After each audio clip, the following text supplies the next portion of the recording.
financial. That's not for financial, just to clarify. So we've taken a lot of notes, we've discussed a lot of parameters. Who is going to be responsible for collating these notes and parameters into a document?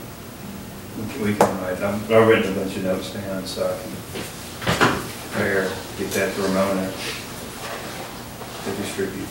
So make sure Won't be this week. We're all on the same page. Can you add it to your frequently asked questions just in that same Revise the format? frequency, yes. Is that all we're asking for here? Or are you asking for a draft of an ordinance? Oh, no, I don't think it needs to be a full draft of an ordinance, but I mean, a very fair concern has been raised, which is that we have not, even though we've already, I mean, most of this stuff we've already discussed, even though we've already answered most of these questions, we don't have them written down in one place that we can direct people to for information and clarification. Discussion is, it's like what Commissioner May was talking about. You know, if you have it written down, then you can change it, make notes until you get to those legislative rules. We don't really have a requirement that we have to put a draft ordinance in place, although when we get ready to talk about those recommendations, those usually come from staff, or those changes come from staff, and they're usually in a draft form. We look at the review the draft, and then before it gets its first reading, make changes or leave it as it is. I don't know if commissioners feel comfortable voting on, not voting, but trying to make decisions informal, I guess.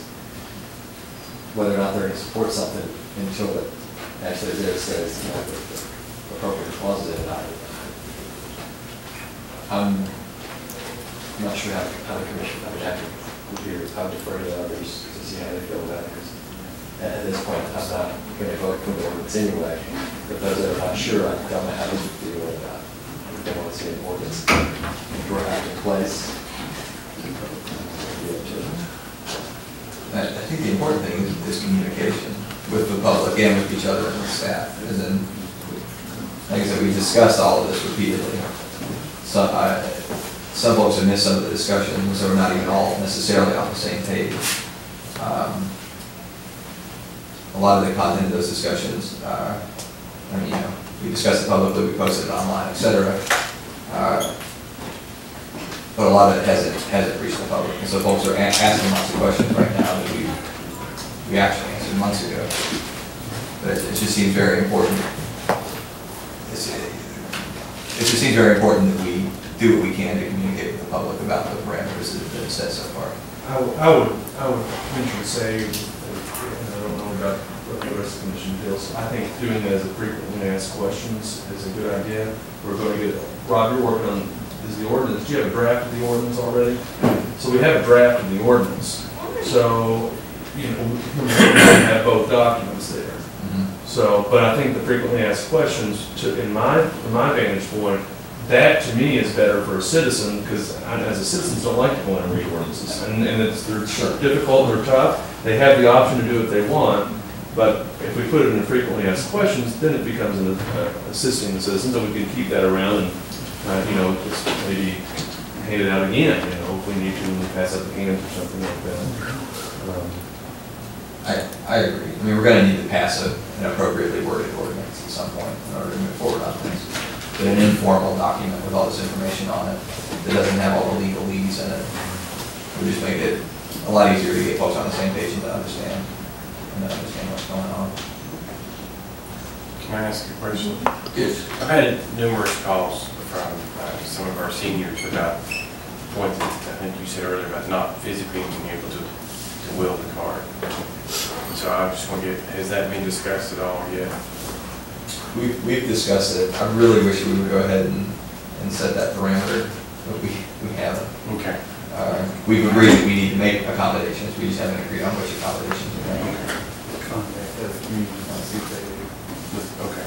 Not from a financial, from actual. I mean, we do have documentation that we need to address that problem by offering a high, by offering a hybrid system, by offering bags instead of cards. And I'd be happy to go ahead and sign off on that, but I don't think we have to agree to that. to attack wherever you feel comfortable with them, get enough discussion here for you. I have contacted private haulers that service Kentucky. There's not that many. Yeah. We're dwindling down to only a few left. But we talked about franchise fees. There's two types of franchise fees that they're familiar with. One is you have exclusive rights to come into the city limits, and you are the only provider of that service. Sure. And you bid on that, and you set the rate structures, and that's what you charge. The second type is you do a franchise fee where anybody can come in and service that community, and you turn in your tonnage that you picked up that year, and you pay a percentage based on how much you pick up. And then you don't limit who can come in to town to serve.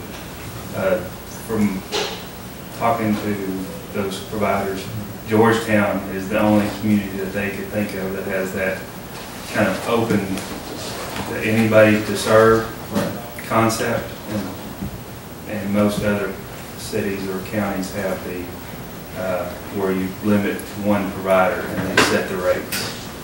So that's what I found out in talking to the waste haulers. To clarify a couple of things, the rate setting that you're talking about, that would be an opportunity for us to ensure that the rate that folks are paying is consistent and fair across the board. It would just be, and then that rate would be open to negotiation, and we could kind of like a bid. Yeah. They propose, here's our rate structure, and you would have people basically bidding, you'd be bidding the service, and people would, almost like a bid opening, and you'd say, so-and-so, here's their rate structure, and then choose based on their rates. I think maybe one of the reasons why Georgetown's open is because of Toyota. No, they don't do. They don't pay them. But the point being is if the rate's being negotiable and something that we can set within the franchise agreement, that's an opportunity for us to ensure that the franchise fee doesn't just get entirely passed along to the customer, right? Well, the customers can negotiate their rates today.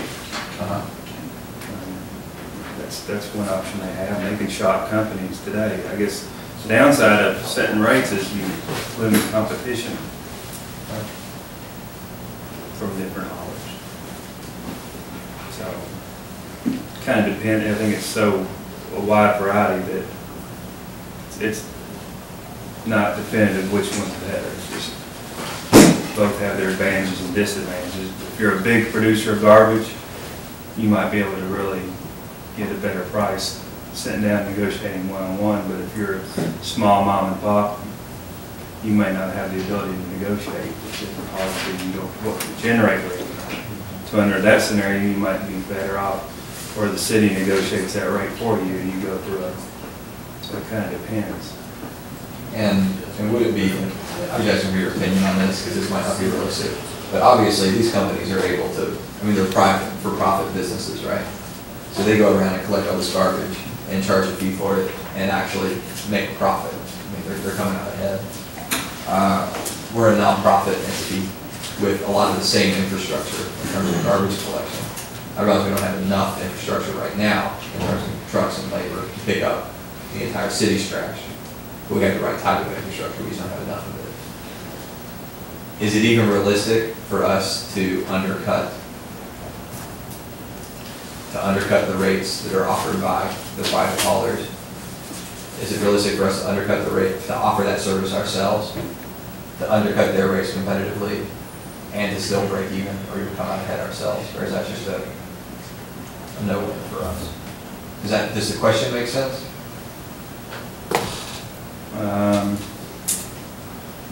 We're just not, I'm not familiar enough in the commercial services because they do different days of the week. Restaurants, 7 days a week service. You have industry, state contracts, for example. Their contracts are in place, and I don't know how we would come in and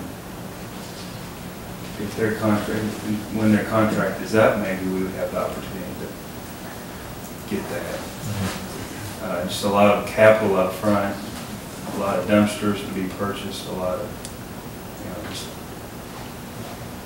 there's a lot more money to be made in a commercial than residential. Residential's probably the least amount of money. Sure. That you can make, but that's where all the money is in the commercial and business collection. I guess that's kind of my point, is that in terms of the garbage business, we're in the least profitable aspect of it right now. We're in the We're not least in it to turn a profit.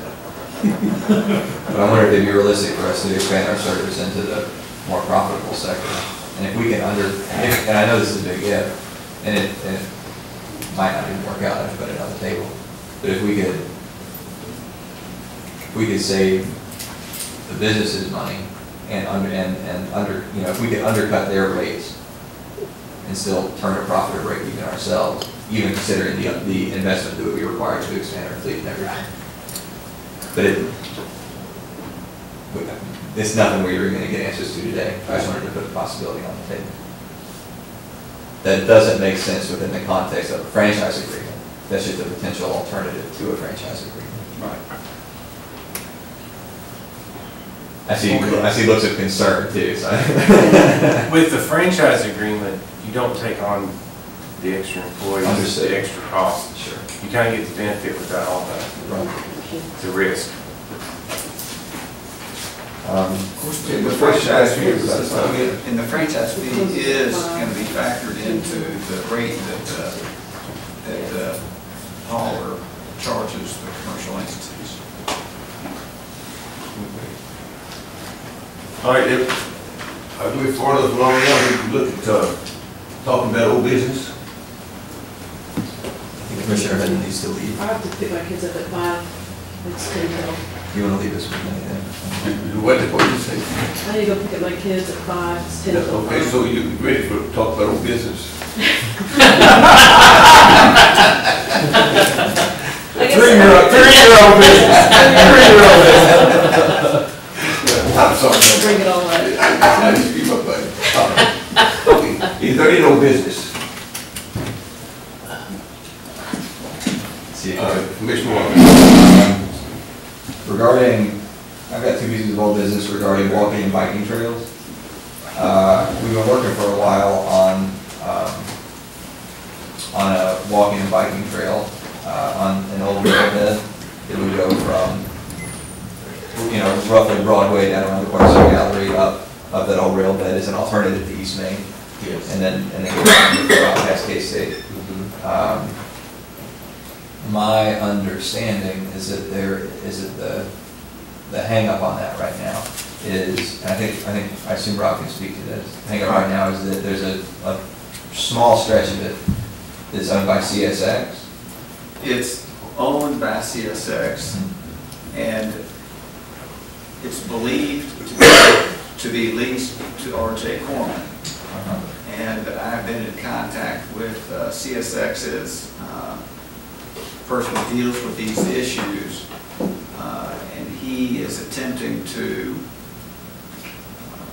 determine whether R.J. Corman has leased the portion of the trail that we would like to use, or whether CSX still owns that portion. We, of course, have engaged in discussions with R.J. Corman for a significant period of time, and R.J. Corman feels like they actually have rights to that trail, and so far we've sent them information several times. So far they've declined to let the city put a bike or a pedestrian on the trail there, just because they're concerned about the fact that would introduce more traffic close to an active rail line. So today they have declined to give us authorization to use that particular section. So now we're talking with CSX to see whether or not R.J. Corman really has the right to tell us that we can't use that section. I think we may still be concerned about that same issue with CSX, but in any event, they're trying to unwind it right now. And to clarify, because I've actually gone to gone to the old rail bed and checked it out. And the section folks are describing, I mean, it doesn't have any tracks on it, doesn't have any line. In fact, a chunk of that grade was blasted away to make room for the parking lot that's there by the church at the top of Broadway, Grace Fellowship. And so this section of track will never, ever see another train. I mean, it's not even. Right, and I have actually sent photographs and maps to both CSX and to RJ Corman showing that the Sure. trails, the rails have long been removed, and there's actually a substantial height disparity between the active track and where the old rail was located. But still, RJ Corman's concern is that that's still introducing more people that are going to be near their active track. And, you know, it just takes one fatality to be a serious, I guess, liability for the railroad, and they want to avoid that. So that's why RJ Corman has been reluctant to deal with this. I've talked with Fred Mudge, and I've also talked with David Irvin, their counsel, and they're not much inclined to let us use it. And so that's why we've kind of gone with CSX now to see whether or not we can get some movement from CSX. In my dealings with railroads, I've dealt with them over a number of years in different aspects, but you know, if they can limit the number of people that are near their active track, that's what they like to do, just because of the significant potential liability if someone's killed or injured. You know, where they've been actually on the abandoned trail, but then wander over onto an active track. I understand that concern, but it obviously cuts both ways. I mean, we just had, we're seeing an increase in bicycling in Frankfort, and we're also seeing an increase in people getting hit on the street, and as was reported all around the region recently. We recently had a cyclist who was hit by a car going 40 miles per hour on Wilkinson Boulevard, and he had a child seat on the back of his. Now, fortunately, his son wasn't in the child seat. That child seat got crushed completely, and that accident easily could have been a fatality. It could have been a double fatality. And one day, the Stroudsburg Road was literally just popped open. And so I think we're seeing the need for alternative accommodations for bicyclists and pedestrians. It's not a feel-good thing. It's not a. It literally matter. It literally is a matter of public safety. And I think that's for people.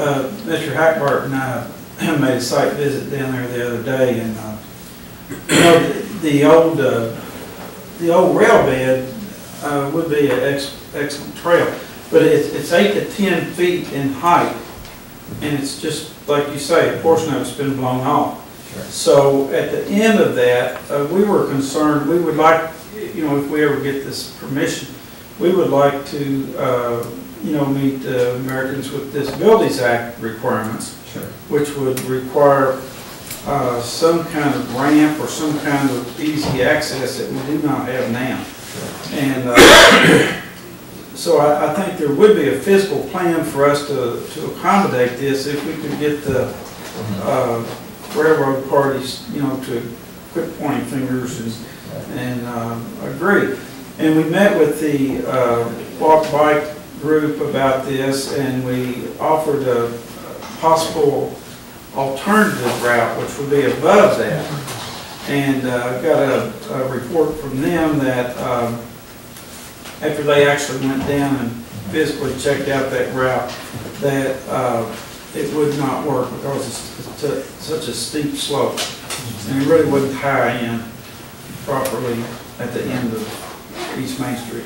I think that even if the switchbacks you're describing as an alternative, I think even if they would work for pedestrians, they would never be an option for bicycles. I can picture in my head the ramp you're describing. I wish we all had a picture of this space in front of us so we could all see visually what we're talking about. But I think the ramp you're describing could easily flow that away from the bed in the direction of the top of Broadway, and actually funnel people over the track.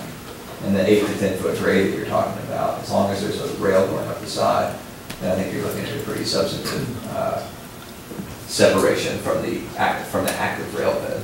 So, you know. And of course, that's what I told Sure. R.J. Corbin. I said, you know, we'll design the steps or whatever it's going to be where the big drop-off is, to funnel people really up through the church's parking lot, because that's where we would have our easement. And we own that property already, don't we? We don't own all of it, but we own a portion of it back up there. So anyway, you know, we've made all those arguments, and there has not been a definitive no at this point. And one of the suggestions that I've talked to Fred about is for Fred Goins, the city manager, is for the city manager and perhaps the mayor to talk to Fred Mudge, because that might have a little more influence than the city solicitor talking to Fred Mudge. And very much with R.J. Corman. That's great. Would there be, I'm just going to put this on the table, Jesse and I are talking about taking a vacation soon, about maybe heading down to Florida. Would there be any value in us knocking on CSX's door? Their headquarters are in Jacksonville. I don't think so, just because the guy that I'm talking to, you know, he's dealing with a number of issues, and I don't know if he's just in the southeast region or in the eastern region, but he says, you know, I deal with these kind of issues from many different states, and he said the best way to contact me is through email to provide the information, so that's what we've done, and he said, I'll get back with you as quickly as I can. I'll be happy to email him about once every 2 weeks just to keep us up on the top of the list, but I think they're making a good faith effort to look at it.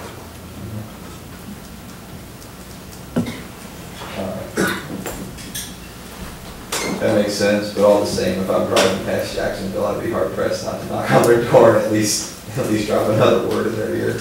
Would anybody have any objection? Would you have any objection to my lobbying CSX on behalf of the city if we happen to be driving by? You're an advocate as a citizen. I mean, everybody recognizes I can't make promises or guarantees on the city's behalf. But as a citizen, you can just do whatever you want. And if you can shoot me an email, I'll shoot you the contact's name Thank you, Rob. and his telephone number. Alternatively, but similarly, I was wondering if there was any kind of looking for a progress report or update on the status of the Wilkinson Trail. That's something that Wapak Kansas City has been working on. They had a bid opening today at 2 o'clock, Mm-hmm. and I haven't heard they got how many bids or who the low bidder is, but that's And that's the pave. paved the first section that we constructed, and then do all the way down to Buffalo Trace later this spring. Do you think are we on track to get some of that work done before the season closes out? We phased it, what we rocked to date will be paved. It'll be paved this fall. Great. And then if the weather turns good, they have the opportunity to go forward, but, you know, we're looking at it into the construction season soon, hopefully doing that next phase down by Buffalo Trace when the weather gets better this spring. So that's kind of where our goal is to get it paved, what we've done today. Thank you. Okay, any more business? New business. Can I, are we gonna do staff reports? Didn't have them on here, but But please. Oh, I've got something old business would be. okay, yeah, come on up, buddy. It won't take but 2 minutes of your time. As y'all know, the Cold Spring Restoration Project started in 2006. That's how long it's been in this old business, but we're eventually gonna get started and bid that project. It'll refresh you 7.2 linear square feet all the way back to Cove, all the way to the wetlands. It's mitigation money. It's $1.3 million, and we've got a contract with Fish and Wildlife, and we're gonna bid. But just to refresh you all, that is gonna happen. The bids are gonna go out. We're having a pre-bid meeting October 27th. So it's been a long time. We kind of forgot about it, and then it comes up, you forget about it again, it comes up, but it finally is gonna happen. So I just want to let y'all know. But y'all be informed, it's been a long time. Well, this is all business. That's all business. Yeah, it's all business. Okay, any new business? Okay, now, oh, yes, sir. I'm just gonna say real quick under staff report, something simple. This Thursday, 911 dispatch, they're gonna be doing like a luncheon thing. It starts at 11. It's a fundraiser for Susan Coleman Fund, and they got special shirts and all that kind of stuff. So please come if you can. If you can't, send your money. But there'll be an email going out, but I just want to personally invite everybody as part of the I assume that'll be at the public station building. Yeah, probably more than likely we'll probably serve the food down in the community room just because it's so hard for everybody to get up to our area. So, but please come. Cool, thanks. Okay, thanks. Anything else? Old business, new business? Okay, we do have a need to go into closed session to discuss property. So I'll need Maybe we go into closed session for 61, 810. a boy. 1B. For all appropriate sections of the property. Section 1B. 1B. Okay, can we have a second? I'll second. Second, Mr. Wilder? Yes. Mr. Turner? Yes. Commissioner May? Yes. Mayor Brown? yes, we'll move to closed session. We want to do it here? Do it here. It's gonna take about 2 minutes. It's all the same thing. Are you guys going to discuss